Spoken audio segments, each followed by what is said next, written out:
It's the Locked On Flyers podcast for Wednesday, August 13th, your daily dose of Flyers news, analysis, and high quality content that is wondering where the rest of the Flyers, besides Konecny, fit in the league-wide conversation. That'll be fun to talk about.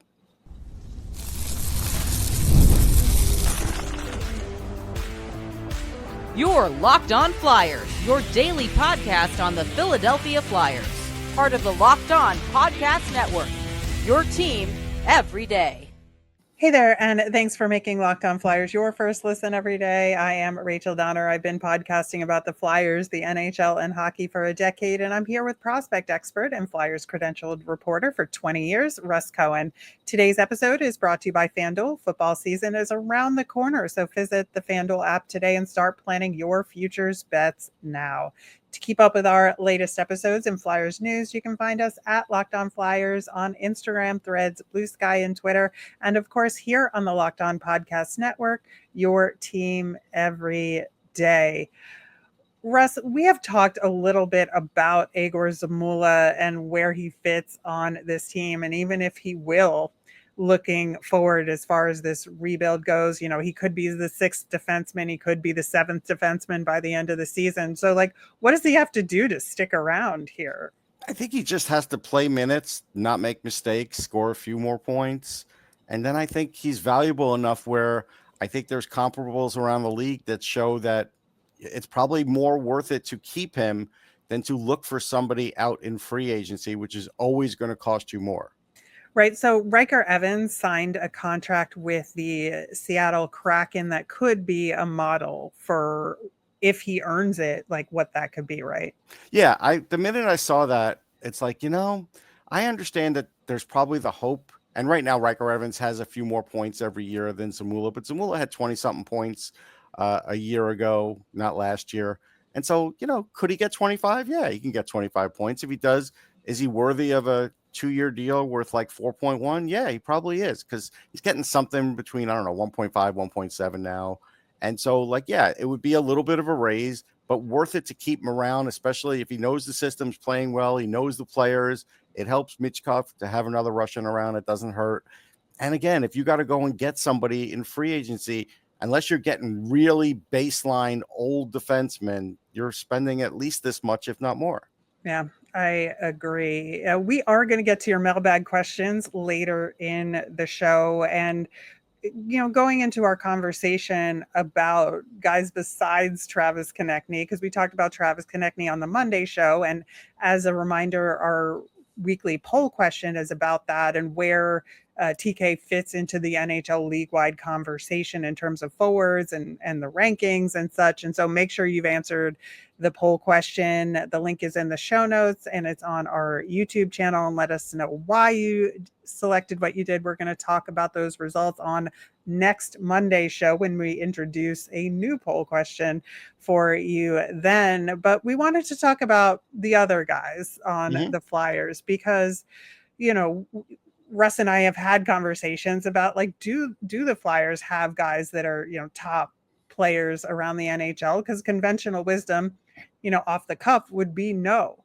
But is there room for it here? And I think you look at the only frame of reference we have at the moment to draw from a league-wide ranking perspective is the initial fantasy rankings for NHL.com, where from the forward side of things, Travis Konecny was 78th, but Matvei Michkov was 58th above him here. And then Trevor Zegras and Owen Tippett were the only other Flyers on that list for forwards. They were well over 100 here. And, like, does that check out to you? And how do we look at how do we look at fantasy versus reality, right? Yeah, I work with the Dauber guys once in a while, and I've played fantasy plenty of times.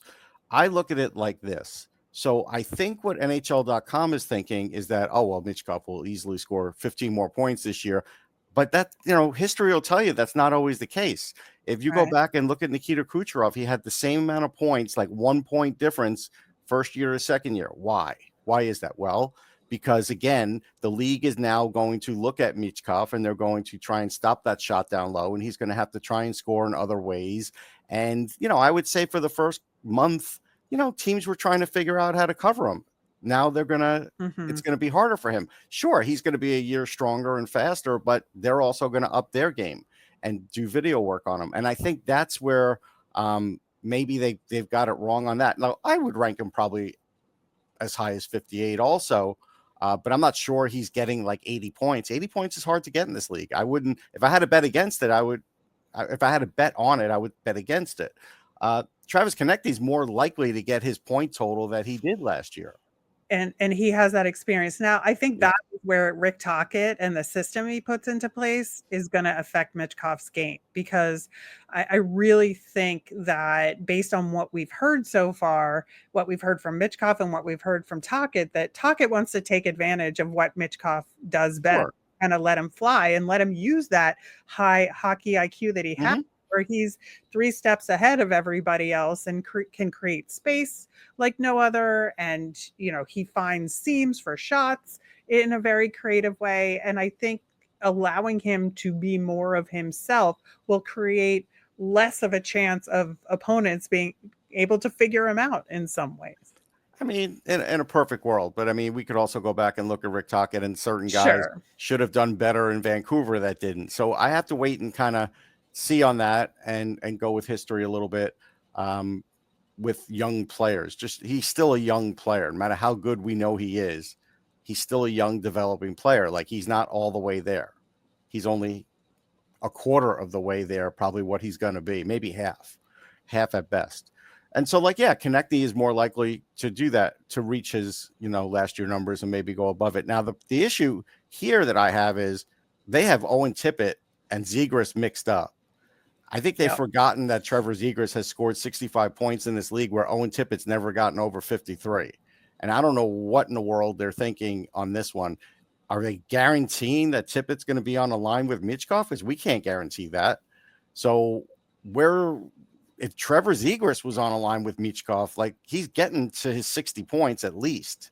So What are we talking about here? I don't, that's what I don't get. Yeah, I think that's where we have to look at sort of fantasy rankings versus reality, because if fantasy valuations are based a lot on some raw data, you look at Owen Tippett's skating speed and the number of shot attempts he has, that could be overvaluing him as a player on the fantasy side of things. And that's where, I was equally as confused. You still don't get fantasy points for that. This is all potential. Right. But that's what the initial rankings are, all potential, right? For fantasy. So are they telling me Zegras has less skill than he used to? Because he doesn't. Last year was a tumultuous year for him. Like, that's I know. I'm just trying to come up with an explanation here, but I agree with you wholeheartly. I do think that Trevor Zegras is the other forward that should be in this conversation, obviously up front here. And I do think Trevor Zegras has the most opportunity here to be a high impact player around the NHL and be involved in that conversation. I think, and in some ways, like, I've fell victim to this in some ways, where I know that Trevor Zegras is on the Flyers, but I haven't seen it visually yet. And I haven't seen him even skate with the Flyers yet to have a sense of what it looks like. So all I have in my head is Ducks Trevor Zegras and what the problems were with that, and, the struggles that he had. Right. And so to me, that's why I think some people are undervaluing the potential of Trevor Zegras. Now, could he fail spectacularly? Absolutely. But is the potential there for him to do great things, especially if he gets put on a line with Matvei Michkov?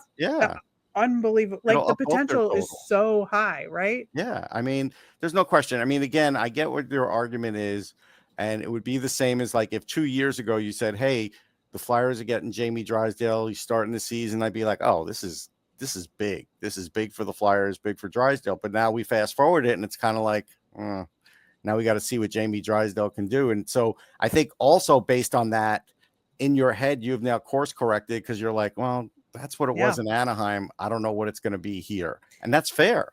Exactly. And so I think, with no even like basic practice data to work from, there's nothing. So I get why maybe the league is hesitant here, but I do think that it's going to be sneaky good. And I think the potential is there Should for it to be. be sneaky good. Now, Tippett is more of a, who the hell knows, to be honest. Yeah, I mean, you It could could have go Tippett extremely well or very, very badly. Yeah, I mean, for all we know, like Tippett could be centering, Zegras could be centering Tippett, and Tippett's missing shots, and then Zegras isn't getting his points, and then the Flyers make a change, and they switch it up. That could happen. And you don't know if that will happen because we don't even know how chemistry will be on the ice. We know what players know each other, but on the ice is what matters, and so that could be a factor too. Right, and even you look at Owen Tippett, and ostensibly he's got the speed, and he's supposed to be a great shot. Eventually, he has a very hard shot, a very quick He's shot. got a plus NHL shot. It's just the accuracy is not great. Right, and so you look at his point total from this past season, and he's got more assists than goals, and you wouldn't expect that on paper. Never in a from million him. years. No. Right. So I do, and then he turned into a little bit of a shot blocker. And I've talked about how he rounded out his game a little bit more in a good way. But, ultimately we need him to score some goals they here. Pay him to block shots. They paid him to score goals. No. And he is 3 shot blocks per 60. That's we gotta change that mindset a little bit here. I think so. So I think it's going to be interesting. I think that was the way to stay alive in a torch system when you're not scoring goals, right? Absolutely. Now, there are some other Philadelphia Flyers. If you've noticed, we've only talked about forwards here, but there are other positions in the league as well. So we're going to talk about some other guys that could be in the overall NHL conversation coming up next. August 26th is officially FanDuel Futures Day, a brand new holiday for football fans who live for bold predictions and preseason hunches. For just 24 hours, FanDuel is giving you deals on NFL season predictions. So whether you're calling your MVP, eyeing a long shot division winner, or ready to crown your Super Bowl champ before week 1 even kicks off, this is your moment. I've looked at it. I've kind of got the Baltimore Ravens as the Super Bowl champ. So who's going to win? I don't know. We'll see. Visit the FanDuel app today and start planning your futures bet now, because Futures Day is one day and one day only. FanDuel, play your game. All right, on our Friday show, we have special guest Kelly Hinkle from the PHLY podcast, as well as the Queen Bee at Broad Street Hockey. Very excited to talk to her about her thoughts about this offseason and hopes and dreams for the Flyers and the rebuild. So that'll be coming to you on the Friday show. In the meantime, I think there's some other guys on the Flyers that have admittedly a longer shot of being part of the overall NHL conversation, but should be on that list nonetheless. And the first guy I have is Noah Cates. And I think you look at his performance, not this past year, but the year before, where he started getting some Selke votes in there. And I think in a Rick Tocchet system, we could be returning to more of that aspect. We know he had a very good season this past year, but I think it wasn't elevated in the same way just because of what the Flyers overall situation was, and people were kind of hesitant. But he did have a good season. It just wasn't Selke conversation level, right? Yeah. I mean, with fantasy, points are always still king. And so he still would have to increase his points, which is possible he could get a little more. But there are other things that do matter, face-offs and other things like that, hits, depending on the league, those things matter too. So, yeah, I think Cates is kind of like a late round guy that you think about because, again, he's versatile. If I play him and I got, a center that's hurt, I could probably put him at center because he played enough center last year. So I think versatility is a big thing for him. Yeah, I think so. And I'm not suggesting he would win the Selke. I'm just saying he would get some votes here. Listen, I've seen a lot worse votes. As a voter, I'm telling you, I've seen worse votes. Yeah, in the 3, 4, 5 slot. That's what I'm talking about here. But I think that in the right situation with the right usage, we could see more of that aspect of his game, coming out of the woodwork. I think you're right. He does need to score more in order to be there because it's about two-way play. And, It is. And the the scoring does offense, matter for the Celtics. It exactly. does. It does. And I think that even if it's more assists and especially primary assists, I think would have a huge impact in that. But I do think that there is room and opportunity. Again, I think with let guys be themselves attitude that Rick Tocchet has, that Noah Cates has the chance. I do think in order to have that chance, he will have to have solid time in a second line role here, because if he's a third liner for the entire season, that's where I see it as a less likely eventuality. Yeah, no, I can see that. Another guy I think is Travis Sanheim, and there are no defensemen anywhere near, like on the Flyers, anywhere near top of the league conversations. And I get that. And it is 100% valid. But I do think that looking at what Travis Sanheim was able to do last season in a situation where he's kind of on an island to himself with the Flyers, like he is their top defenseman, even though he isn't league-wide a number one, let's say. But he is the Flyers number one right now. And there just really wasn't anybody else on the team that performed up to snuff to create a top pairing where Sanheim could reap the benefits in a lot of ways. And so you saw in his game just an absolute grind in terms of him. He got back all the time instead of really pushing his offensive game. And on occasion, though, he would just be like, screw it, I'm doing my thing. And then you saw these little flashes. And then you saw like the effort he did to get onto Team Canada and establish that role. I think it turned some heads around the league. A little bit. I think from a fantasy perspective, if he's not getting 50 points, the blocks is good, 170, but I'm going to presume that goes down this year with Tocchet. Right. 84 hits. That does matter, but still only 30 points. And when you're talking about a 30-point guy, you're talking about a guy that you're thinking about later. I think Hockey Canada latched onto him because he's big and rangy. He's gotten faster, and he'll hit and he'll block shots. Then he'll get some points. They don't need him for points like the Flyers do, but they don't. And so like that's the conundrum of Travis Sanheim. All those other things have elevated his game, but not to the point where he's a 50-point defenseman. And I don't know if he's getting to 50 points, but if he's not going to get to 50 points, and he was at 30 this past year. He was at 30. So that's a huge jump for that's a big jump. But if you're not at 50, you're really not a true number one in this league. Yes, he's playing a number one and he's going to continue it, but you got to get at least 50 points to be a true number one. Right. And as far as zone starts, they are obviously giving him a lot bigger of the defensive zone starts because they know he's like the better defenseman. He can do it. Right. And so that doesn't lend itself. It's not going to help him get more points. He'll get more points if he's on the ice with Mitchkov more or maybe Zegras. He could definitely up his point total to 35, maybe even to 40. I know he's got like 41 or something one year. But 50, that's where he's kind of has to go if he really wants to get to that next spot. He's got to get at least 50. Yeah, I think the other thing is that he, obviously as a defenseman, it's much harder to have a net positive giveaway takeaway ratio because you have all these, and him playing against top competition, right? He's going to get the puck stripped a little bit more than your average defenseman there. But I think he needs to just level it out a little bit more because he had 127 giveaways to 51 takeaways. I think if it was, more like 100 to 75, that would be a better spot for him to be in as far as the defensive play, because then, it's him going up the ice with the puck and getting the puck stripped, right? As far as the breakout goes. And I think if he could make his breakout play a little bit stronger, that would go a long way as well. Yeah, I always use, in this example, even as an older guy, I always used Drew Doughty as an example, not for last year, but for any other year.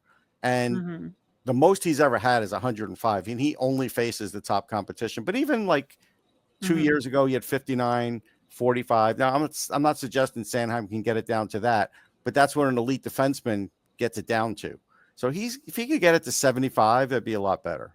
Yeah, and maybe take some shots that are closer in, because we've Yeah. seen him skate up to the net and go around the net, Yeah. like in the offensive zone. And I think when he frees himself mentally, that's what he does. He gets Yeah. involved offensively. Whereas I think, he has been sort of hammered into him to not do that. But sometimes, again, he just But says, screw it, he's I'm going to get doing my thing, reprogrammed. right? He's going to get reprogrammed now. Like Yeah, yeah. the torts data is gone. That's all thrown in the trash. So we'll see. Right. Right. So that's what I find intriguing about his potential this Yeah. upcoming season and the role that he could play. I think Tyson Foerster is also an interesting name Yeah. here I would because take him in the middle of a draft and hope for the upside that is on the horizon. Whether he ever gets there, he should, but it's there. Like he's at the precipice of doing that. right, and the injury is what is holding Yeah. him For back this from being in season, the yeah. conversation, but I would put him up there with Konecny and Michkov as far Yeah. as forwards that should be in this conversation, because we saw so many good aspects of his game come We did. out this past year. And his And he hits, and there's defense. So there's mhm. other things that he could get points for in a fantasy perspective, but he also gets them in real life. But we don't know how far into this season he's going to miss. I'm guessing, like I said, I've said it a few shows ago, we have not heard anything. I'm assuming if it was all positive and he was going to be in camp on time, we probably would have heard that already. Right, and we even saw him get more defensive zone starts than maybe he should have Right. overall. And so, when he does come back, I want to see him get more offensive opportunities there and, maybe be out there with Travis Sanheim feeding him the puck on the breakout and see what could come to pass there. I just think those three guys could be in the league wide conversation. But is there anyone else that you think we're missing here? No, I think for now that's it. I think in a couple years we'll have other guys in there, but not right now. All right. Well, it is time to turn our attention to the comments and the mailbag. A lot of you have Travis Konecny thoughts, and we are going to get into some of them coming up next. You just realized your business needed to hire someone yesterday. How can you find amazing candidates fast? Easy. Just use Indeed. When it comes to hiring, Indeed is all you need. Stop struggling to get your job post seen on other sites. Indeed's sponsored job post put your post at the top of the page and help you reach the right candidates faster. When you have a new project that requires just the right hire to pull it off, the pressure's on, and every day without the right person is a setback. That's exactly when Indeed's sponsored jobs come in handy. They make sure your post is seen by the right candidates now. Now you can speed up your hiring process with a $75 sponsored job credit. Just go to Indeed.com/lockedon right now and support our show by saying you heard about Indeed on this podcast. Terms and conditions apply. Hiring, Indeed is all you need.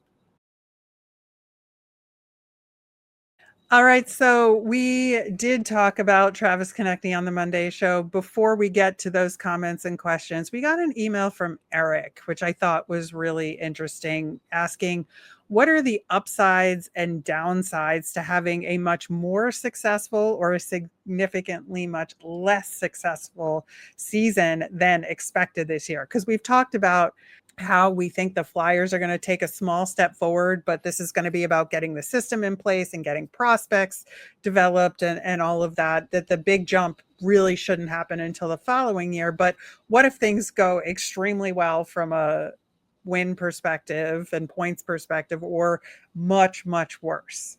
Okay. You could do just well enough to be what? Like one of the teams just outside the lottery, but you're not making the playoffs. That would be bad. Right. Because that would be just like, all right, yes, you're in the mushy middle. You've proved it. You look a little better, but you really could have used a shot at Gavin McKenna or some of these other guys that we'll talk about down the road. So that's the downside. The upside, honestly, is, you see guys take a step forward. If Michkov gets a few more points but keeps that total, doesn't have a sophomore slump, great.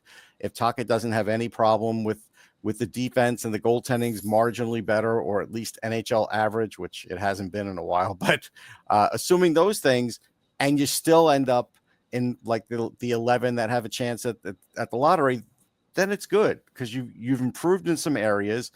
you know that you still have work to do. The GM says it all the time, but yet you still have a shot at Gavin McKenna and some of the other stars. I think that's the win you're looking for more than actual wins in the win column all the time. Right. I think I'm wondering where that success comes from. If we're seeing it in prospect development and some guys pop that we really want to see do that, like Alex Bump, like Oliver Bonk, like even a Devin Kaplan. Like if we see some surprise hits on some of the prospects that we really want to see take a step forward, and that leads to more Flyers success, love that. If it's from like veteran depth signings that put us over the edge, I don't want to see that in some ways, right? Right. I think it's I think it's more likely from? to come from the other part. And this year really is a year you should start to see it. Otherwise, you should start to question just how you've been drafting and other things. Because if you don't start to see it this year, it's not like it turns around in a year. Like if you all of a sudden aren't getting those results that you'd hope to get from certain players, you could be another 3 years behind the 8 ball here. So that's the part where all of a sudden you have to reevaluate perhaps. Right. Now on Travis Konecny, there were some varied comments here, but the overall, I think, sentiment was that he's not an elite star. And I don't know that we were. Yeah, I think there was just reason to consider him and to put him at the bottom of that. I mean, I don't think 20 makes you elite. Like I don't look at it that way. Between 20 and 25 is not elite. I don't. Elite is top 10. Right. In terms of forwards in the league. But so John said he's not an elite star. He's too streaky, at times undisciplined, good enough for this rebuilding team, but we won't see the late years of his contract or a championship here. That's interesting that he may not be here for that. I mean, that's level. possible.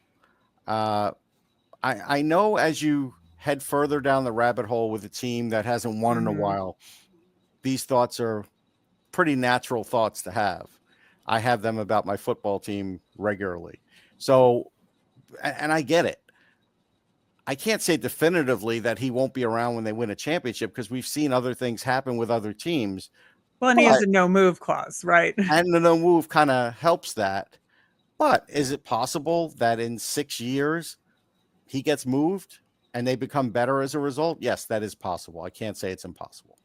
Yeah, and Felix said, unfortunately, in the words of Jim Jackson, this is a results-based game, and how well you play doesn't matter until you win. I love TK, and I love his game, but he has to prove himself worthy of being rated higher in the first place before we can call him underrated. Well, I think being on the Four Nations team makes you worthy. Usage, that's up to the coaches, but making that team is pretty elite. It doesn't make you an elite player in the league because sometimes they're looking for certain things on a team. But again, not everybody in the league gets to play on that team. So that's your first step on that path. If he makes the Olympics, that's the next step on that. Yeah, I think so as well. Now, we also had a past show on who has breakout potential. And Will C commented, York may be as ready to break out as Drysdale. I'd also put Zegras and Tippett as possible breakout candidates. I wish there were a few more, maybe Luchenko, but next year we should be excited about having our top prospect, Martone, over a full season. So what I find interesting about that, and I don't disagree, is that fans are already kind of saying, all right, we're seeing Porter Martone. We think he's a better prospect than Jet Luchenko.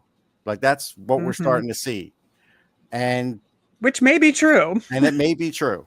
And I don't disagree with that either. And I do think it's an interesting thing that's happening now. It's a good thing for the Flyers in a way, and it's not such a good thing in a way, but it's good that you have somebody else that you're looking at that you think could be better. That's at least good for the whole system. I think so. And it's interesting because Zegras and Tippett, we just talked a ton about on today's show. Right. As potential breakout candidates. And so as far as those fantasy rankings, they're already kind of on the big list. Now they're down on the list, but they're still on the list. So there's something to be said for that. And that's kind of why, at least for us, Zegras is more so on that list. And Tippett is not like he should be on that list, but he needs to be on that list in order to really say that he's going somewhere. Him on that list, whether he reaches that's a whole other discussion. Yeah. Yeah, that's where the difference is, at least from my perspective, on a Zegras versus a Tippett. That Zegras should, but Tippett needs to be a breakout candidate here. Olsen Math commented, I think Michkov will have around 60 points, but will still be successful because he'll be developing as a better all-around player. And I think that's fair too. Yeah, that's fair. Now, on our nemesis of the week, Russ, you talked about people starting to like chisel into the number one overall status of Gavin McKenna, right? And inappropriately so. And Jason commented, because of your side comment about the critique saying, oh, somebody could pick a defenseman.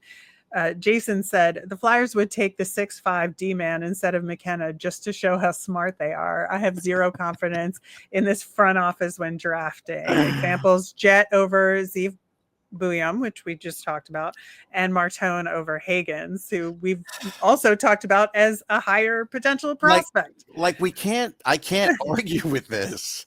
I mean, this is laid out there. I can't argue with this.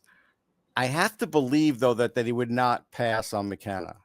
Like, I have to believe somebody there would say, hey, listen, defenseman's really good. He's going to be really good. But this is a guy who could be in like the top 5 scoring in the league. Like, there's a difference here. I understand he's not a center. Not everybody can be a center. And there should be a robust, discussion if they're in that ballpark. But I don't see how you walk away not taking Gavin McKenna. Like, I just don't see it. But is it a possibility? Of course it is, because you laid it out, and I couldn't have laid it out any better. Okay, I'm going to flip this a little bit, because I think the Porter Martone pick says, yes, they would pick Gavin McKenna 100%. Because, again, we talked for months and months and months, and Danny Briere talked for months and months and months about picking a center and getting that 1C and getting that 1C. And then he went and picked Porter Martone because he was the best player available in their eyes. And I think that is the indication that they would go best player available, and it's Gavin McKenna. It's an interesting thing, because if everybody believes that Keaton Verhoff is a 1D, like a true 1D, then that is going to create this robust discussion. And normally I would say, 1C, 1D, and then a forward, but it depends. I mean, if you're talking about a forward that you think can be in the top scorers in the league, I mean, people got excited when Konecny was in there for a short part of the season. This guy might be in there his whole career. So, then you have to sort of change that narrative. There's not a definite ranking system here when you have somebody that's, I don't want to say an outlier, but just as special.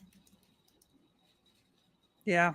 I mean, I see that. It's just, I just feel it in my gut that there's a switch that got flipped with this Martone. I feel like the Martone thing, I understand why that would give you hope toward that. I do. The weird recesses in my brain get that. All right. Well, I think we're going to have to, put that one in the draft column that we'll continue to talk about. We've got almost a whole year of draft content leading up to that eventuality, and we have no idea where the Flyers will pick. So conversation could be moot, but that will do it for today's show. Thanks so much for listening. Oh, happy TS12 to those who celebrate, and the new era of orange that we are in for Swifties out there. The Flyers social media, of course, alluded to that on yesterday after that announcement. I was not waiting for any. There's nothing on earth that could get me to wait up until midnight if I don't want to, just naturally. Fair enough. As a reminder, we always want to hear from you. So if you've got mailbag questions or Flyers thoughts or TS12 thoughts, let us know on any of our socials at Locked On Flyers. You can email us at lockedonflyers@gmail.com or comment on our YouTube channel. I'm Rachel. I'm on Blue Sky and Twitter at rmiriam. That's RMIRIAM. I'm Russ. I'm at Sportsology on the same socials, SPORTSOLOGY. Thanks for making Locked On Flyers your first listen today. For your next listen, check out the Locked On NHL podcast. There is no off-season. It brings you the daily league-wide stories that matter most with local coverage you love from Locked On. I am on the Friday show. You can find it on YouTube or wherever you listen to podcasts. Have a great day, everyone.